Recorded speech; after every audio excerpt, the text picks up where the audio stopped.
नमस्कार, मैं हूं आशीष चित्रांशी और आप देख रहे हैं द न्यूज लॉन्चर।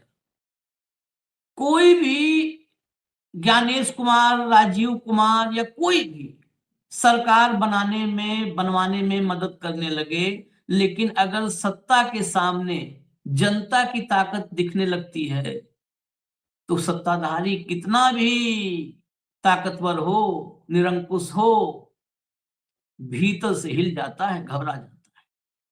और वही हुआ 14 दिसंबर को रामलीला मैदान में।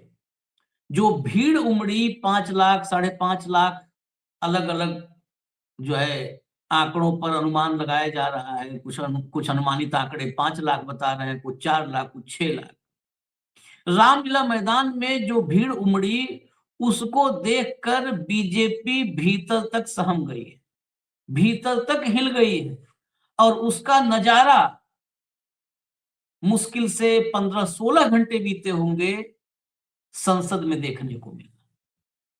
ये संसद में किसी महिला समूह द्वारा की गई नारेबाजी का असर नहीं था, ये असर था राहुल गांधी की रैली में उमड़े हुए जनसैलाब का, जिसको न्यूट्रलाइज करने के लिए पॉमेरियंस के जरिए नई खबर, नया नैरेटिव गढ़ने के लिए राज्यसभा और लोकसभा में भाजपाई बवाल पर उतर आए। लेकिन यहां भी मुसीबत, यहां भी मुसीबत। शाह की गाली के चक्कर में ऐसा फंसे हैं भाजपाई कि बिरला और सीपी राधाकृष्णन दोनों मिलकर के भी नहीं बचा पाए भाजपा को।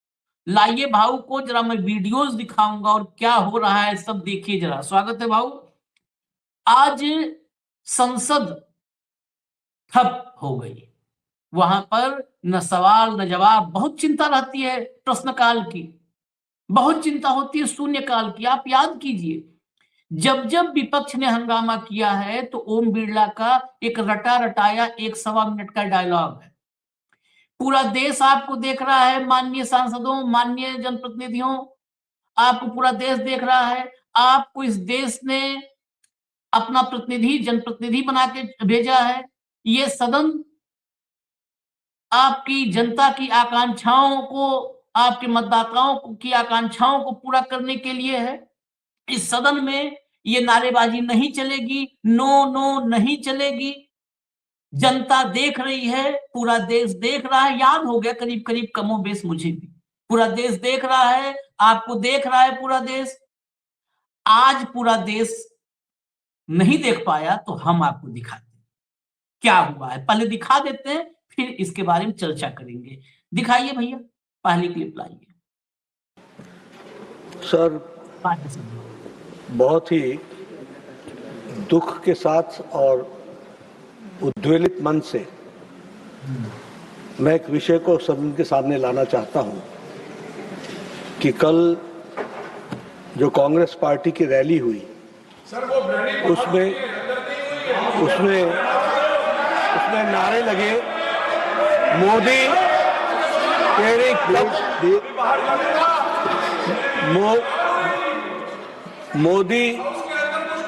मोदी तेरी कब्र खुदेगी, आज नहीं तो कल खुदेगी। ये इस तरीके के नारे की बात प्लीज, ये तरीके के नारे कांग्रेस पार्टी के सोच और मानसिकता को दर्शाता है। ये नामदारों के झंझलाहट को स्पष्ट इंगित करता है। और साथ में इस तरीके की बात कहना एक प्रधानमंत्री जी के खिलाफ और मृत्यु की कामना करना, यह अपने आप में बहुत ही निंदनीय है। इसके लिए हमारे नेता प्रतिपक्ष और कांग्रेस पार्टी के नेता यहां बैठी हैं, आदरणीय सोनिया गांधी जी, इनको देश से माफी मांगनी चाहिए और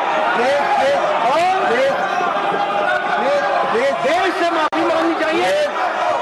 और ये नामदारों के झंझलाहट है, इसको समझना चाहिए।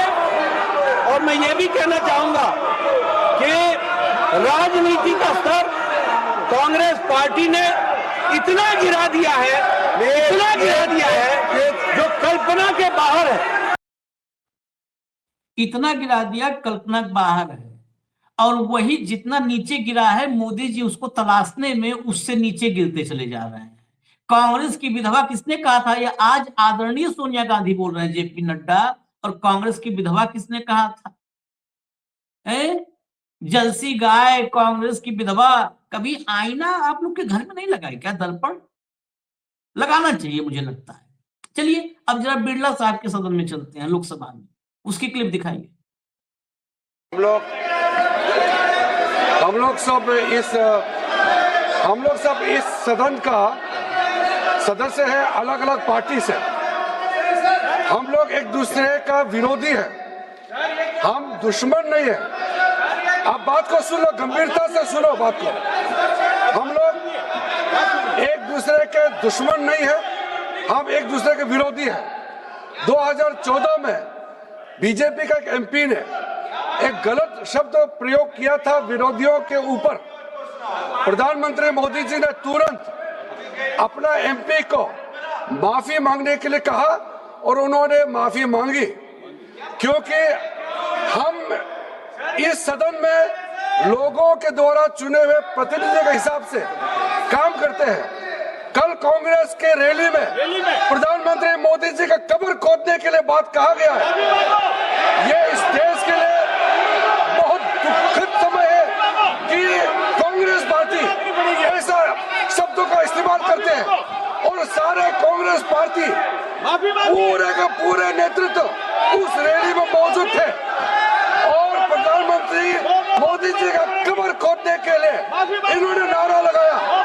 इस देश के लिए इससे शर्मनाक, इससे ज्यादा दुर्भाग्यपूर्ण कोई चीज नहीं हो सकता है कि देश के प्रधानमंत्री 140 करोड़ के नेता, विश्व में सबसे प्रसिद्ध, सबसे मजबूत नेता आदरणीय प्रधानमंत्री मोदी जी का कब्र खोदने के लिए कांग्रेस के रैली में बात कहा गया है। मैं चाहता हूं कांग्रेस के नेतृत्व माफी मांगना चाहिए, इस सदन के माध्यम से देश से माफी मांगना चाहिए। राज्यसभा में भी, लोकसभा में भी कांग्रेस के अध्यक्ष स्थगित की जाती है। स्थगित यहां भी हो गई। रिजिजू रेटिंग एजेंसी, हमको नहीं पता था, आज पता चला कि रिजिजू रेटिंग एजेंसी ने मोदी को दुनिया का सबसे मजबूत और प्रसिद्ध नेता बनाया है। ये रिजिजू रेटिंग एजेंसी है। ये बता रहे हैं कि 2014 में सांसद ने बुरा बोला तो मोदी ने माफी मंगवाया। अरे विधुड़ी बताओ ना, हम वो शब्द रिपीट नहीं कर पाएंगे। गालियां बक रहा था विधुड़ी, गालियां बक रहा था इस देश के एक सांसद को, विपक्ष के। प्रधानमंत्री जी ने माफी मांगी या मंगवाई? प्रधानमंत्री जी ने माफी मांगी? नहीं मांगी माफी। अभी बस भाऊ आपके पास नहीं मांगी माफी। अरे अभी अमित शाह ने गाली दिया था, माफी मांग लो भाई मोदी जी। वही जॉर्डन से ही एक बार माफी मांग लो, एक बार जॉर्डन से माफी मांग लो। खैर, जरा सदन के बाहर कुछ बोला है रिज्जू ने, वो भी सुनवाते हैं। अभी सब जुड़ेगा कार्यक्रम। मोदी जी हमेशा शालीनता को आगे रख करके अपने पार्टी के लोगों को भी कहता है कि हम विपक्ष के नेताओं को दुश्मन नहीं मानना चाहिए। हम एक प्रतिद्वंद्वी की तरह, एक राइवल की तरह, हमारा एक ओपोनेंट है, पॉलिटिकल ओपोनेंट है, उस हिसाब से हम देखते हैं। और जान से मारने की धमकी, कब्र खोदने के लिए जो ऐलान किया गया है, ये राजनीति हमारा देश के लिए बहुत नुकसानदायक है और माफी मांगने से बिल्कुल देरी नहीं होना चाहिए। मैं बहुत साफ शब्दों से कहना चाहता हूं।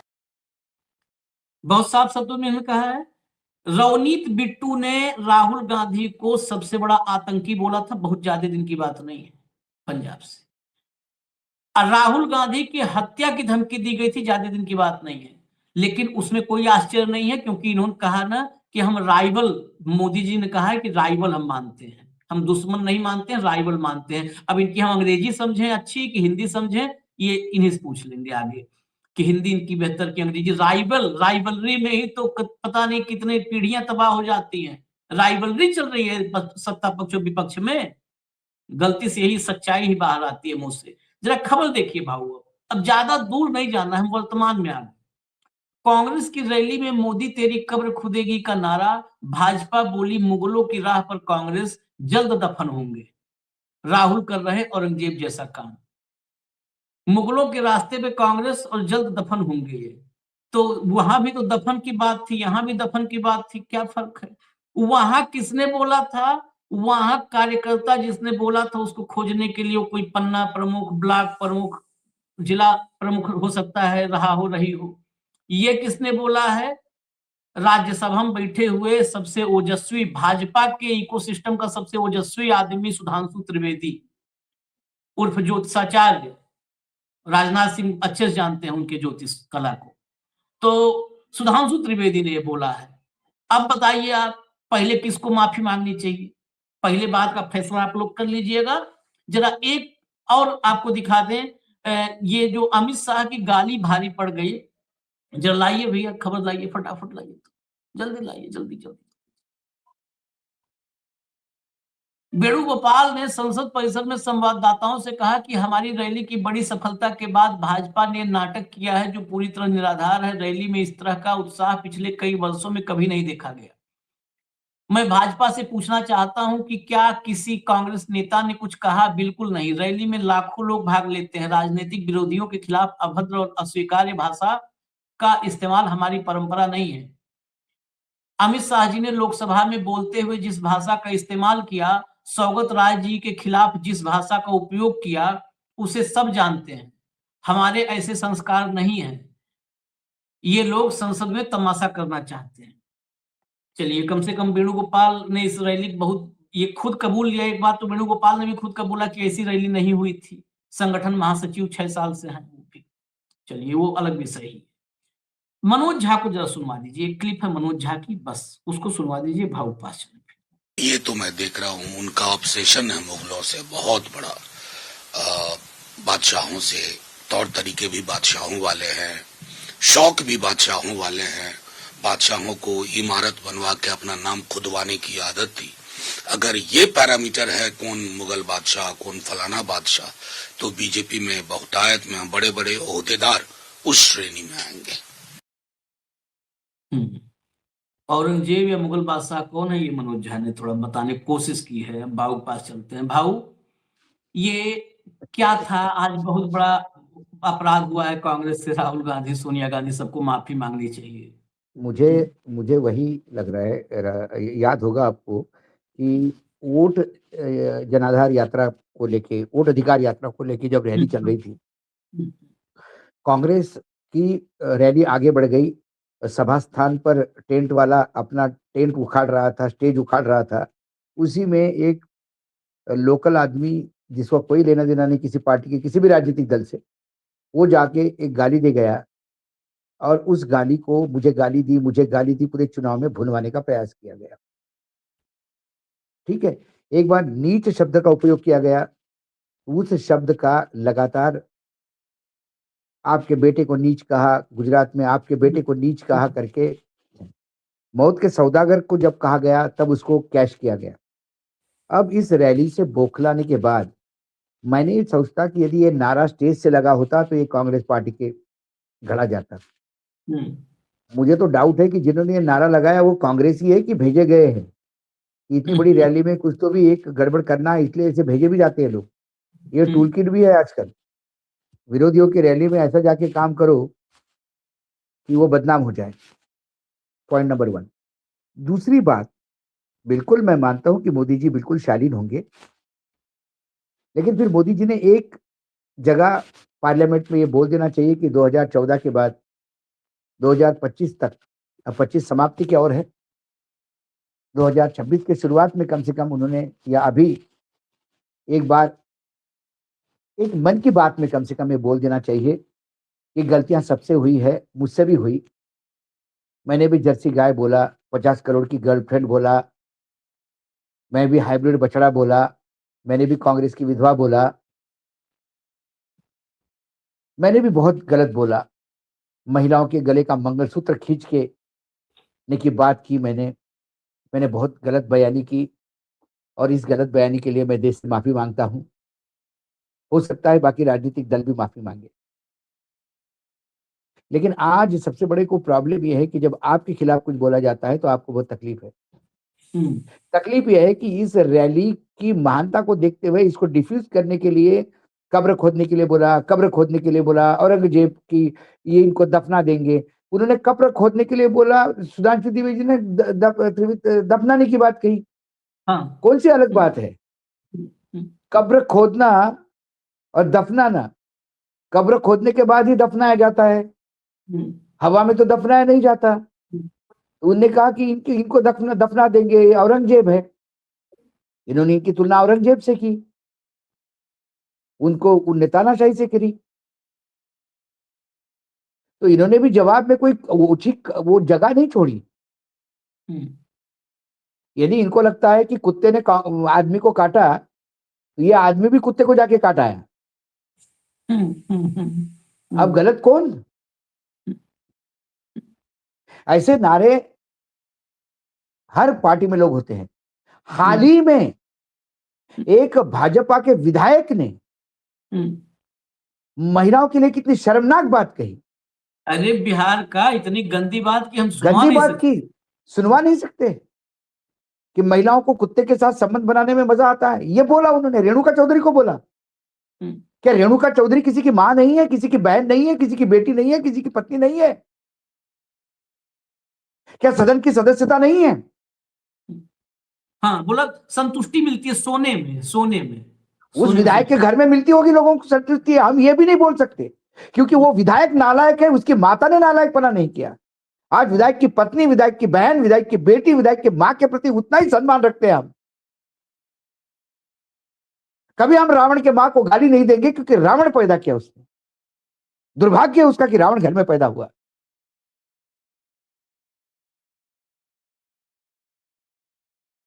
आपने इतनी बड़ी बात कही थी, पूरे बीजेपी उसमें चुप है।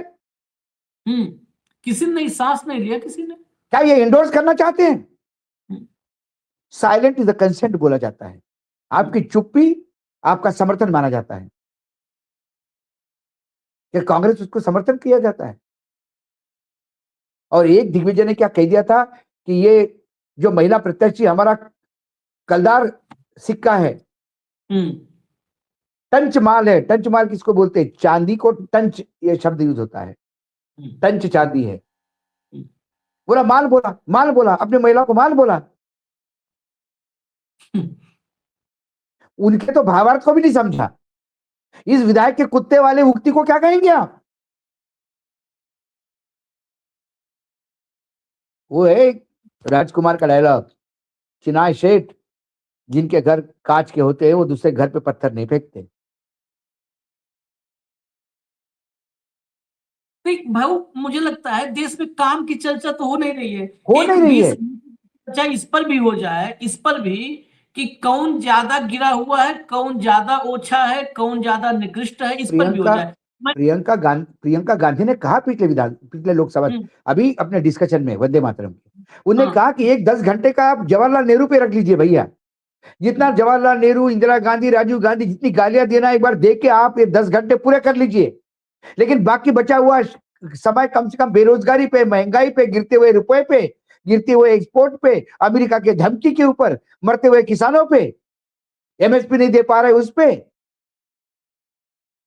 कट रहे जंगल उस पे, आदिवासियों पे उत्पीड़न हो रहा है उससे, दलितों का उत्पीड़न हो रहा है उससे, कानून व्यवस्था की धज्जियां उड़ रही उस पे। ये तमाम बातें उस पे कब डिस्कशन होगा? काहे के लिए लोकसभा है? आज से 20 साल पहले आकलन हुआ था आशीष जी, 20 साल पहले पार्लियामेंट का खर्चा 2.5 लाख रुपए मिनट है। आज वो 5, 5.5, 7 लाख रुपए हो गया होगा। टैक्स पेयर्स का पैसा है। ये सांसद तो अपने टिकट से आते भी नहीं है, इनको टिकट भी हमारे पैसे का चाहिए। हाँ, सब मुफ्त है। ये जो रहते बिजली हमारे पैसे की, इनका पेट्रोल हमारे पैसे का, इनका पीआई हमारे पैसे का। हम सांसद नहीं चुनते, क्या हम मुसीबत भेज रहे हैं? हमारी एक मुसीबत हम तैयार करते 5 साल में और उसको भेजते हैं, जा 5 साल हमारी की और मुसीबतों को बढ़ा। ये पीड़ा एक टैक्स पेयर की है। दिल्ली में रहता हूं, सांस लेने के लिए जगह नहीं है। दिल्ली का रहीवासी हूं। आधा ऑफिस घर से काम करने के लिए बोला जाता है। बच्चों का खेलकूद बंद है, स्कूलों में छुट्टियां हो जाती है। देश आजाद होकर 75 साल हो गए, आप पानी नहीं पिला सकते शुद्ध, हवा नहीं दे सकते शुद्ध। आप ये सारी बातें छोड़ के दफना दिया, दफना दिया। एक तरफ बोलते कांग्रेस की कोई औकात नहीं, और किसी कांग्रेस के छिछोरे नेता ने बोल दिया दफना दूंगा, तो वो इतनी बड़ी औकात हो गई कि उसके ऊपर पार्लियामेंट में डिस्कशन होगा। और आपके प्रधानमंत्री, आपके विधायक बोल जाते हैं, उसमें कुछ नहीं होता।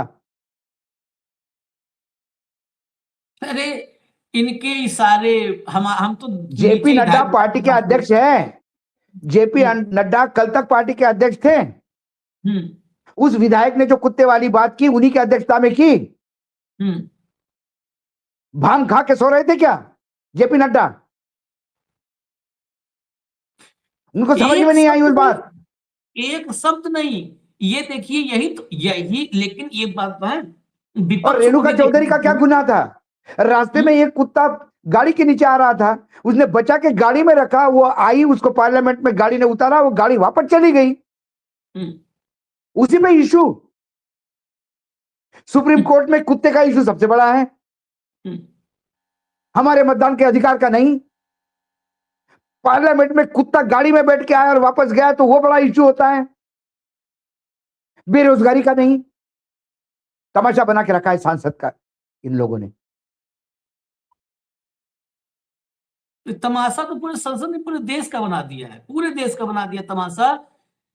अपोजिशन के लिए भी एक बात कर रहा हूं, जब वो कुत्ता संतुष्टि और सोने की बात कर रहा था विधायक, ऐसे विधायक को आप लोगों ने कहां क्यों नहीं रगड़ा? ये देखिए बेवजह हल्ला कर रहा है। और मैं क्लिप मैंने देखा भाऊ, एक वो प्रवक्ता जो राजद की तेजस्वी की पार्टी की 2-3 महिला प्रवक्ताएं हैं, वो अक्सर उसमें रहती हैं, उसने एक ये नविका के शो का क्लिप साझा किया। यही बहस थी, उसने मोबाइल पर अपने अच्छा किया कि रिकॉर्ड किया और जब शो में उसने कहा कि मैं देखूंगी आपको, मुझे पूरा भरोसा है कि आप ये क्लिप काट दोगी। उसने मोबाइल पर सुनवाया, ऐसे ही बिल्कुल रिकॉर्डिंग के समय शो में मोबाइल पर सुनवाया उसने कि ये क्या बोल रहा है विधायक, सुनो आप। और जब वो टेलीकास्ट किया गया तो वो हिस्सा काट दिया गया। ये पॉमेरियन, ये कब्र खुदेगी पे सुबह से शाम तक भौंकेंगे, ये भौंकेंगे, लेकिन जब महिलाओं की अस्मिता, आबरू, इज्जत से खिलवाड़ होगी और सांसद करेंगे भाजपा के, इनकी जुबान पर ताला लग जाता है, इनकी जुबान सिल जाती है। ये सबसे, और दुनिया बात छोड़िए, हमारे दुनिया का सबसे मजबूत, जो सबसे प्रसिद्ध नेता है, बिलो द बेल्ट बात करने में उनकी महारत, बिलो द बेल्ट बात करने में उनकी महारत कब कब दिखी है? किताब, पूरी सूची, लिस्ट जारी करनी चाहिए कांग्रेस को, लिस्ट जारी करनी चाहिए कब कब कहां कहां दिखी। उनके इशारे, उनके उनके हाथ की उंगलियां किस दिशा में होती हैं, कैसे कैसे विदेशों से तस्वीरें आती हैं, मंचों से कैसे कैसे तस्वीरें आती हैं हमारे प्रधानमंत्री की, वही विश्व के सबसे प्रसिद्ध नेता, सबसे मजबूत नेता की।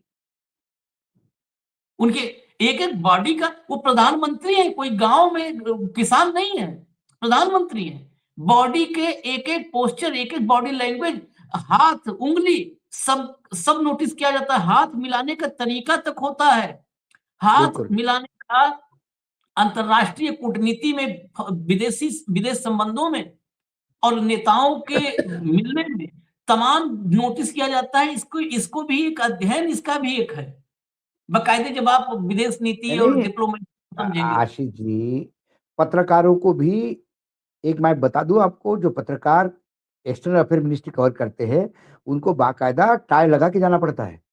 विदेश मंत्रालय का एक प्रोटोकॉल है, आप किससे कैसी बात करते हो, पीठ पे थपथपाना चाहिए नहीं चाहिए, हाँ, व्यक्तिगत संबंध कितने भी हो, एक प्रोटोकॉल है। हाथ कौन आगे बढ़ाता है, कौन वहां पे हा हा हा हा हु, कभी उंगली ऊपर जाती है कभी नीचे जाती है, पता ही नहीं चलता। उंगलियों को घेर घेर करके दुनिया में फोटो चलाए जाते हैं हमारे प्रधानमंत्री। बिल्कुल। इनका खैर चलिए, ये विषय, ये वक्त की बर्बादी वाला विषय हम वक्त के सदुपयोग के रूप में नहीं बस नहीं, यही हम तो यही कह रहे हैं कि कहा किसने, उठा कौन रहा है, और जो उठा रहा है उसके गरेबान में क्या है, बस यही बताने के लिए ये शो था। सांसद था विधूड़ी, इसने कितनी गंदी गंदी बातें कही, कैसे शब्द इस्तेमाल किए एक सांसद के लिए अपोजिशन के। और इसी विधूड़ी ने संसद में आदरणीय सुमित्रा ताई जी जब स्पीकर थी, तब इसने एक महिला सांसद को ऐसा इशारा किया था कि वो मामला बहुत भयानक बढ़ गया। और सुमित्रा महाजन की, इसलिए नहीं कि मेरे व्यक्तिगत मैं उनको माता का दर्जा देता हूं, इस मामले में सुमित्रा महाजन पार्टी नहीं देखती जब महिलाओं की आती है। तो ताई इतनी भयंकर नाराज हो गई कि जेटली से लेके राजनाथ सिंह तक सब समझाने चले गए, उन्होंने माफी मांगी, उस महिला से माफी मंगवा ली, और ताई ने वो वीडियो ऊपर से मंगवा के, मतलब वीडियो दिखा कमरे में, क्या इशारा कर रहा है आदमी।